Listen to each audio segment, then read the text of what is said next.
Primera de Reyes 17, del 8 al 24. Y vamos a ver qué dice la palabra del Señor. Versículo número 8. Luego el Señor le dijo a Elías: vete a vivir a la aldea de Sarepta, que está cerca de la ciudad de Sidón. Elías no vivía originalmente en esta aldea. El Señor saca a Elías para que sea alimentado porque estaban atravesando por una sequía muy fuerte. Y Elías viene de ser alimentado por cuervos. El Señor proveía de una forma sobrenatural todo el alimento que Elías necesitaba a través de cuervos que le llevaban pan. Pero después de esto, el Señor le pide a Elías que se mueva y que vaya hacia Sarepta, donde habrá una mujer que es viuda y que lo alimentará. Versículo número 10. Elías se dirigió a Sarepta y cuando llegó a las puertas del pueblo, vio a una viuda juntando leña y le dijo: por favor, ¿podrías traerme un poco de agua en una taza? Mientras ella iba a buscarle el agua, le llamó y le dijo: pero también me gustaría que me trajeras un bocado de pan. Pero ella le respondió: le juro por el Señor su Dios que no tengo ni un pedazo de pan en la casa. Solo me queda un puñado de harina en el frasco y un poquito de aceite en el fondo del jarro. Estaba juntando algo de leña para preparar una última comida y después mi hijo y yo moriremos. Entonces Elías le dijo: no tengas miedo. Sigue adelante y haz exactamente lo que me acabas de decir. Pero primero cocina un poco de pan para mí. Luego, con lo que te sobre, prepara la comida para ti y para tu hijo.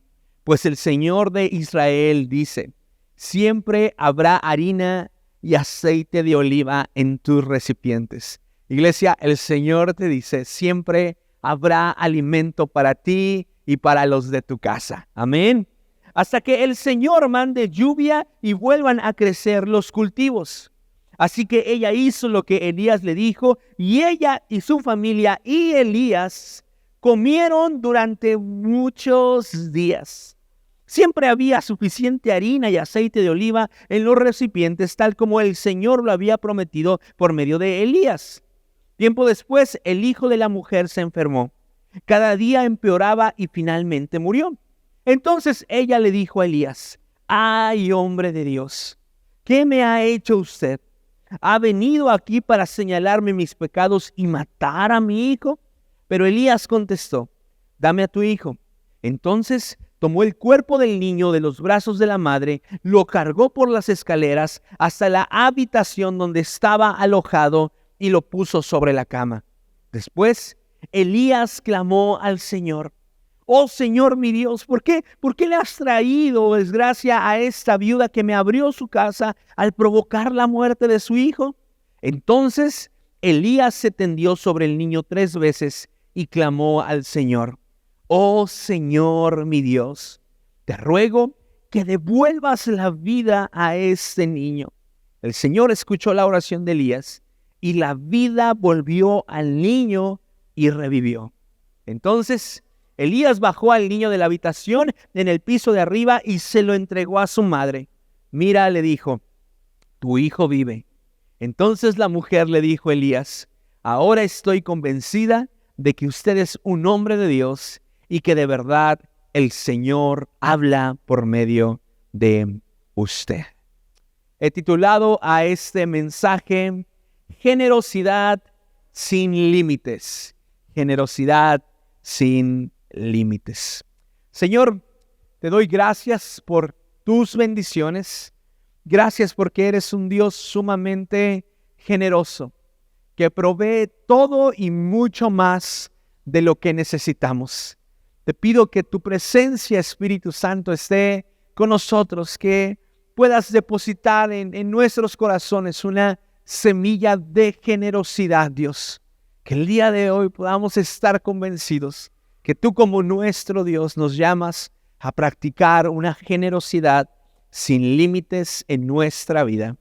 En el nombre de Jesús. Amén. Iglesia, la Biblia está llena de pensamientos provenientes de Dios que se contraponen, que chocan constantemente con la cultura del mundo en que vivimos. Ejemplo de esto es Mateo capítulo número 5, versículos 39 al 46. Y hice un conjunto de frases que muestran el contraste entre lo que la cultura de este mundo piensa y proclama y lo que la palabra de Dios dice. Por ejemplo, la cultura de este mundo declara: si alguien te lastima, deberás de responder para no demostrar que eres débil e impedir que te pisoteen. Pero Jesús dice en Mateo 5:39, no resistas a la persona mala. Si alguien te da una bofetada en la mejilla, ofrécele también la otra mejilla.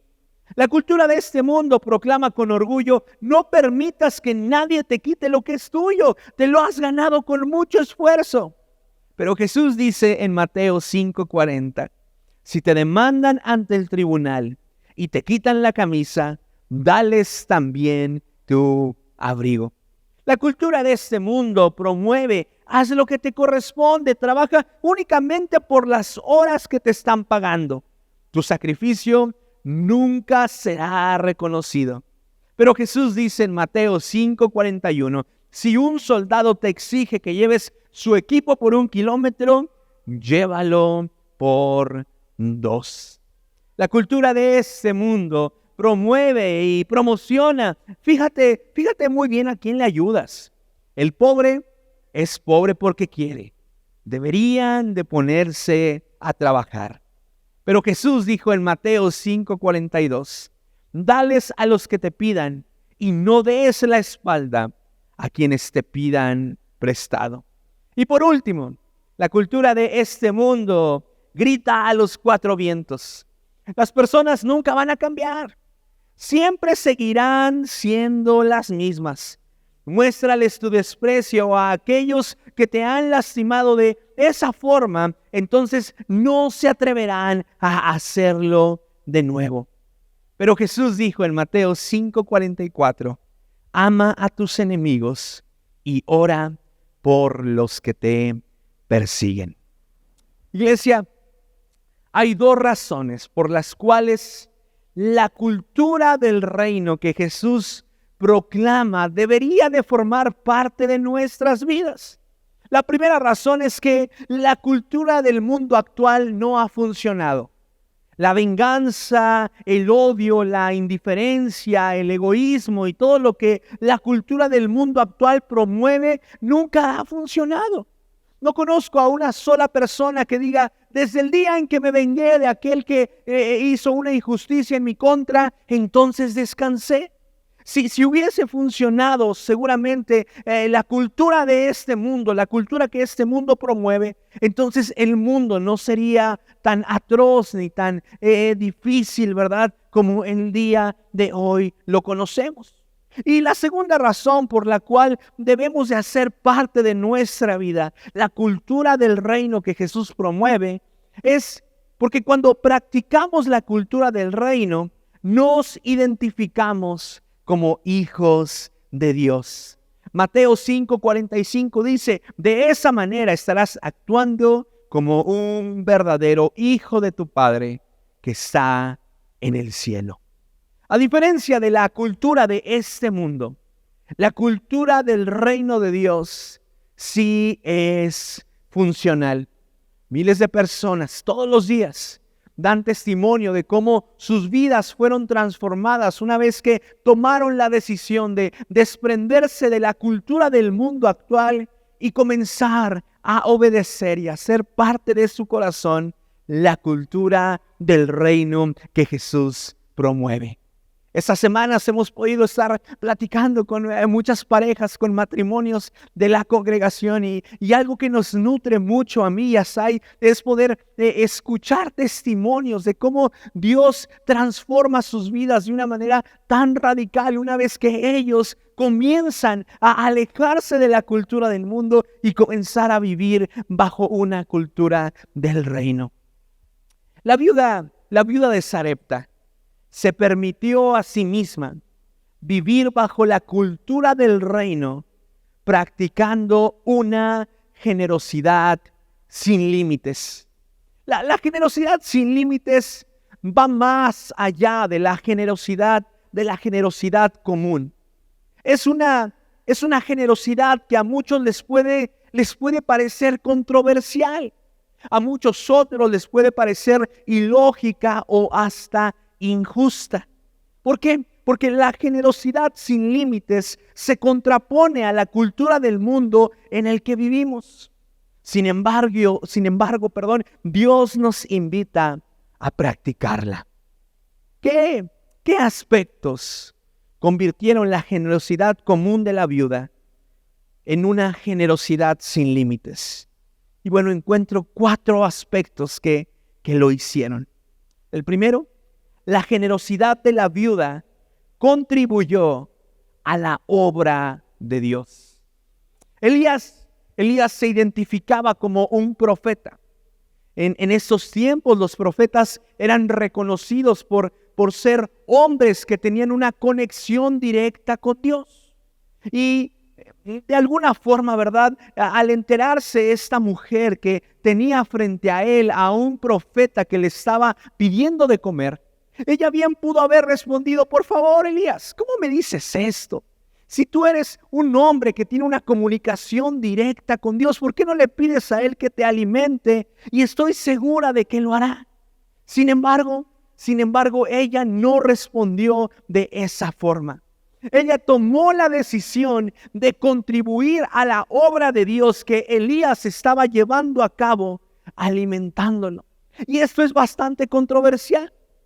¿Qué es lo que normalmente nuestras familias o aquellas personas que no conocen de Dios responden cuando tú y yo les decimos que estamos ofrendando en la iglesia?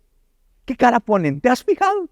Muchos, no, bueno, es que estás manteniendo a tu pastor, ¿verdad? Seguramente estás dándole dinero para que se compre un carro nuevo, ¿verdad? Tú no estás para dar, ¿verdad? Tú estás para que te den. Abre los ojos, te están robando.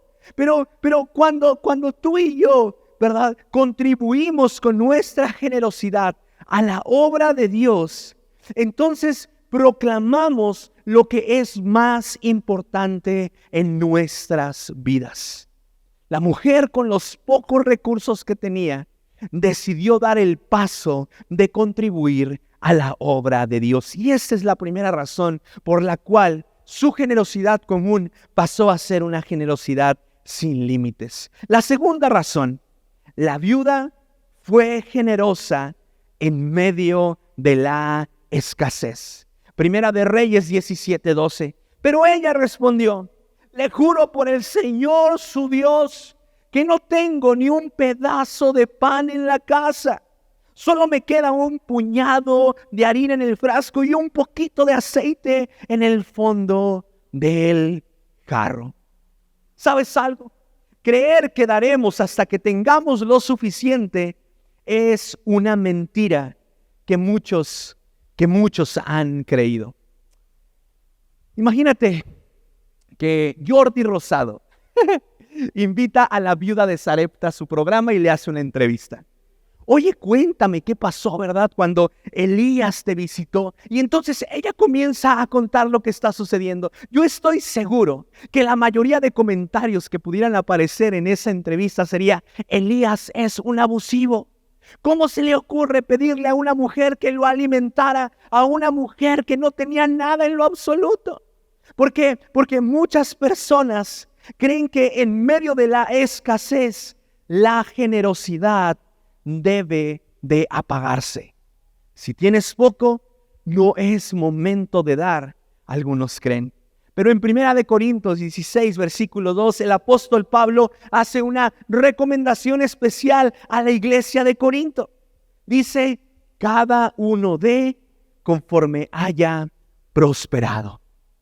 La generosidad en sí, a la cual el Señor nos anima a formar parte, puede seguir estos lineamientos de dar conforme hayamos sido prosperados. Es decir, no hay una cifra como tal que la Biblia nos presente para poder ser generosos. A diferencia de los diezmos, la Biblia sí es muy clara en cuáles son las instrucciones que tú y yo debemos de seguir para honrar al Señor. Pero cuando hablamos de generosidad común, de una generosidad donde se trata de bendecir a otros, de donde se trata de bendecir en algunas cuestiones especiales como lo que haremos hoy como iglesia, entonces el Señor te dice, da como hayas sido prosperado.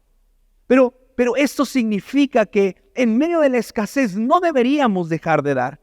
Segunda de Corintios 8 del 1 al 2 dice, ahora quiero que sepan, amados hermanos, lo que Dios en su bondad ha hecho por medio de las iglesias de Macedonia.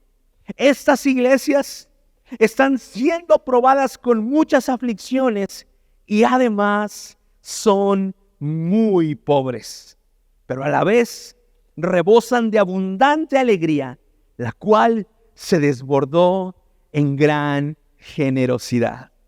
Dios nos invita a ser generosos tanto en la escasez como en la abundancia, ya que si somos fieles en lo poco, iglesia, lo seremos en lo mucho.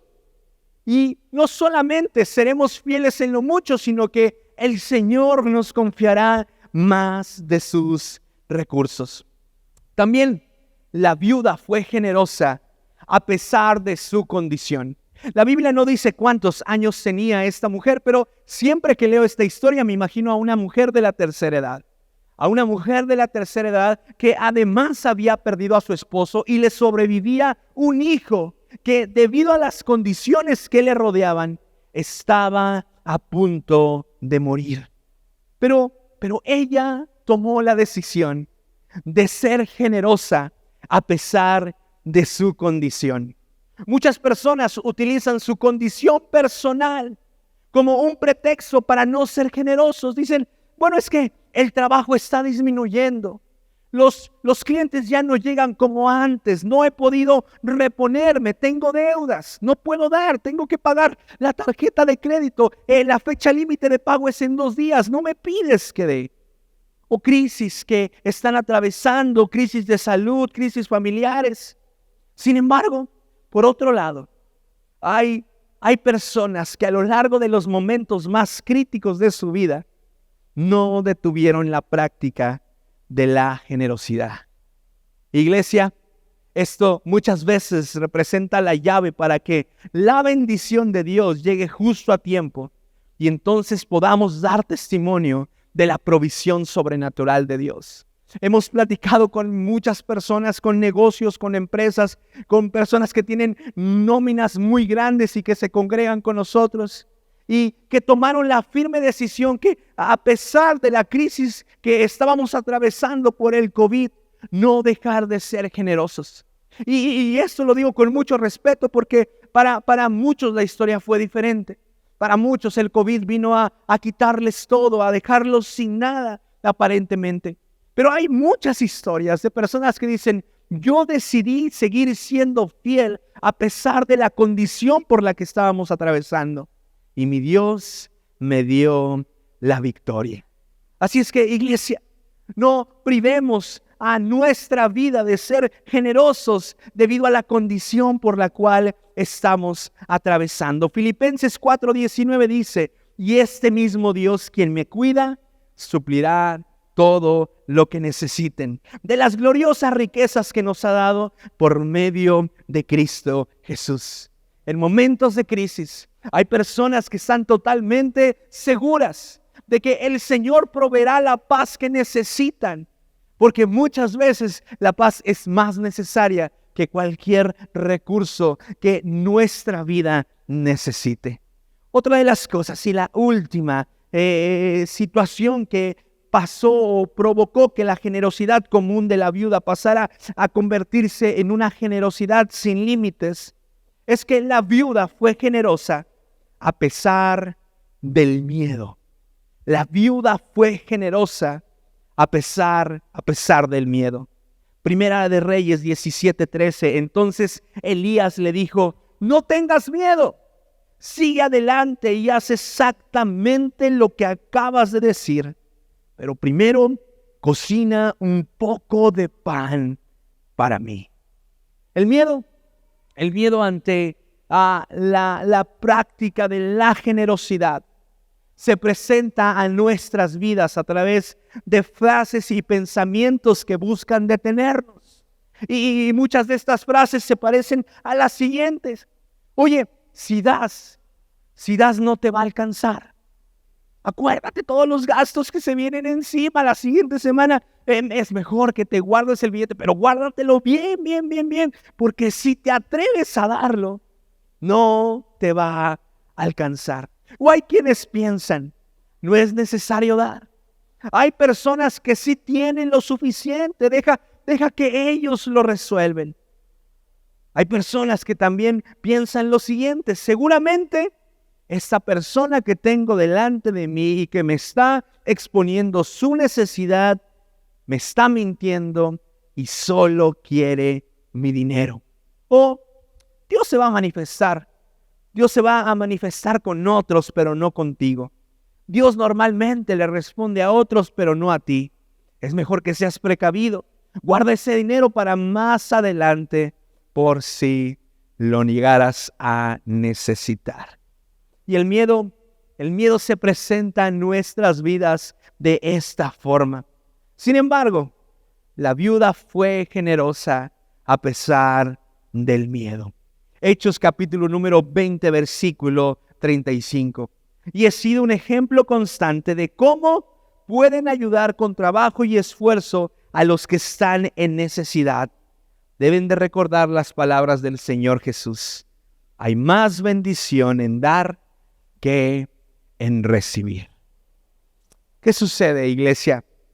Cuando comenzamos a practicar una generosidad sin límites, una generosidad que muchas veces puede ser controversial para muchos, que muchas veces el resto de las personas no la entienden. ¿Qué sucede cuando comenzamos a practicar este tipo de generosidad? Bueno, pues además de identificarnos como hijos, nos identificamos ante el mundo como discípulos de Jesús. Juan capítulo número 13, versículo 35. En esto conocerán todos que son mis discípulos, si tuvieren amor los unos por los otros. La casa hogar en la India, a la cual enviaremos una ofrenda especial de lo recaudado el día de hoy, hace tiempo envió un video a algunos de los pastores y líderes de las congregaciones.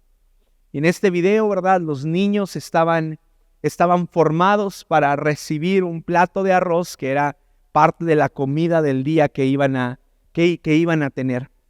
Y ¿sabes algo? Cuando yo vi ese video, a mí me causó mucha ternura, pero también me causó satisfacción, porque sabía que los esfuerzos que hacemos como iglesia mes con mes para poder ser fieles en nuestra promesa de fe intercultural estaban rindiendo frutos.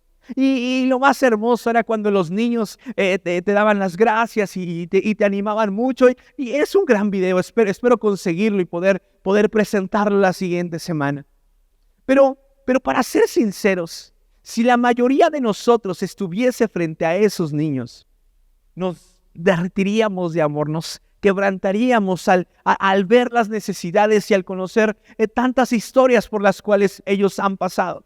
Muchos de ellos, como te lo comenté, han sufrido trata de blancas y han sido rescatados de la prostitución. Y seguramente más de uno, ¿verdad?, los abrazaría, más de uno les bendeciría, más de uno oraría por ellos. Pero creo firmemente que hay muchas formas de demostrar el amor hacia nuestro prójimo y que eso permita que los demás nos identifiquen como discípulos de Jesús. Pero una de esas formas es a través de la generosidad. Cuando tú y yo bendecimos la vida de alguien siendo generosos, es una forma de demostrar cuánto amamos a las personas. Por lo tanto, si tú y yo demostramos el amor a través del acto de la generosidad, a través del acto de dar, entonces nos identificamos ante el mundo como discípulos de Jesús. Segunda cosa que sucede cuando comenzamos a practicar la generosidad sin límites. La provisión de Dios es una garantía para el resto de nuestras vidas. Salmo 37, 25. Joven fui y he envejecido, y no he visto justo desamparado, ni su descendencia que mendigue pan. No he visto justo desamparado, ni su descendencia que mendigue pan. Primera de Reyes 17, 14 dice, pues el Señor Dios de Israel dice, siempre habrá harina y aceite de oliva en tus recipientes.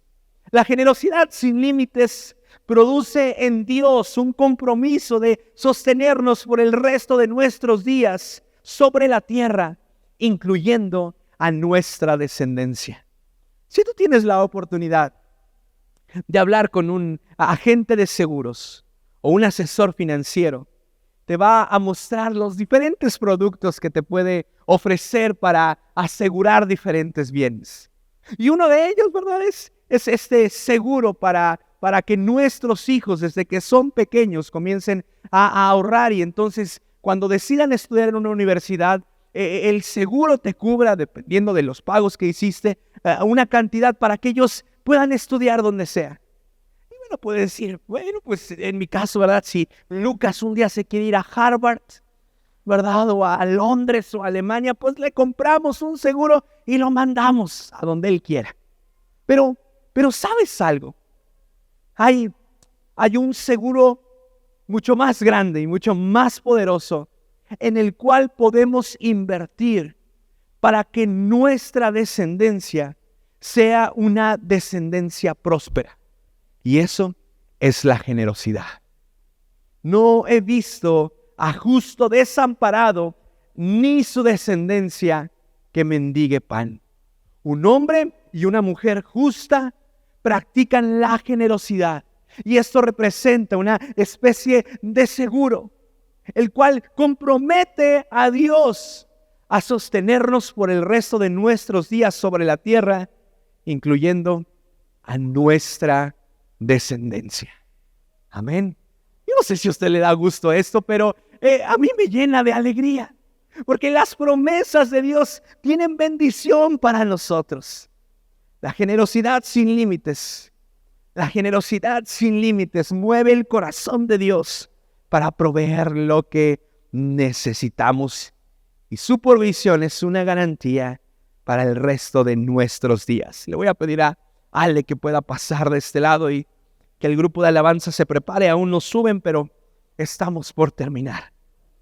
Cuando tú y yo comenzamos a practicar una generosidad sin límites, seremos testigos de primera línea del obrar sobrenatural de Dios.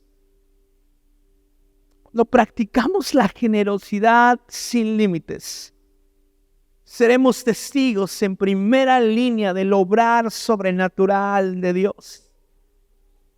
Primera de Reyes 17:15 dice, así que ella hizo lo que Elías le dijo. Ella, su familia y Elías comieron durante muchos días. El puñado de harina y el poquito aceite que la mujer le dijo a Elías que tenía en un principio fue multiplicado por Dios a través de un acto milagroso y sobrenatural. Y algo que meditaba el día de ayer y que de pronto llamó mucho mi atención era que de pronto la mujer estaba tocando con sus propias manos una harina y un aceite que el mismo Dios había puesto en esos recipientes. Probablemente ella iba y compraba la harina y el aceite a un lugar, pero hubo un momento de la vida de esta mujer que ella comenzó a tocar con sus propias manos harina y aceite que el mismo Dios había puesto en sus recipientes. Lo mismo le sucedió al pueblo de Israel cuando estaban en el desierto, que el Señor permitía que el maná descendiera del cielo y entonces ellos comían. No era un alimento por el cual ellos hayan trabajado, era algo que Dios mismo había depositado ahí.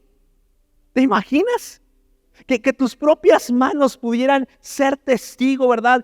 Tocar de manera personal algo que Dios ha puesto en algún lugar. Eso sucede cuando tú y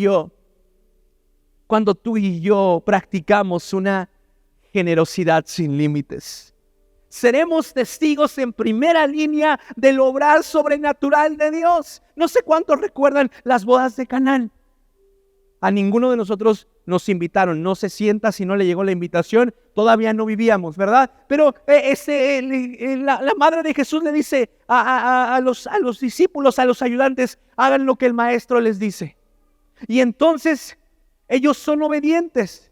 Y los primeros en ver cómo el agua de las tinajas se estaban convirtiendo en vino fueron los hombres que decidieron obedecer la voz de Jesús. ¿Puedes percibir lo que ellos experimentaron? Ellos vieron tinajas de agua normal, agua natural, pero al vaciarlas se estaban dando cuenta que de esas tinajas estaba saliendo vino. ¿Por qué? Porque decidieron obedecer al Señor. Lo mismo sucede cuando tú y yo somos generosos y llevamos a cabo una generosidad sin límites. Con nuestros propios ojos veremos al Señor manifestarse frente a nosotros. La siguiente semana, un hombre con el que estuve platicando va a contar un testimonio.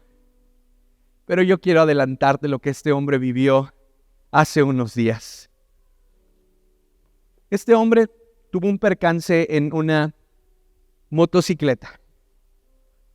Aventó por accidente a una motocicleta que estaba buscando pasarse de un camellón a otro. Y él dice, el Señor ha estado tratando mucho con mi carácter y esta fue una prueba de él. Yo me bajé, les pregunté que cómo estaban. Y yo me comprometí con ellos que a pesar de que yo no había tenido la culpa, yo les iba a dar la atención médica que necesitaban. Ellos están juntando para casarse. Espero que esa boda sí te llegue la invitación, ¿verdad? Pero bueno. No, ellos están juntando para casarse. Y dice, pastor, estábamos juntando en un garrafón dinero para la boda. Pero yo me había comprometido con ellos a proveerles la atención médica y fui y tomé 5,000 pesos de este ahorro que teníamos. Y dice, llegué a la caja, los pagué. Y una mujer, amiga de uno de sus amigos, le dijo, no te preocupes, el Señor te va a devolver ese dinero de la forma en la cual tú ni siquiera tienes idea cómo lo va a hacer. Y dice, pastor, llegué a la casa, ¿verdad? Pues ya abrimos el bote, contamos el dinero y yo estaba completamente seguro, dice él, que llevábamos ahorrados 15,000 pesos. Menos los 5,000 pesos que dimos, nos quedaban 10.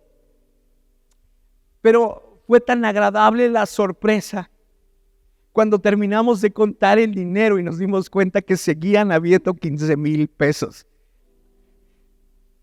Y ¿te imaginas poder percibir con tus propios ojos, poder tocar con tus propios ojos algo que de manera sobrenatural Dios puso delante tuyo?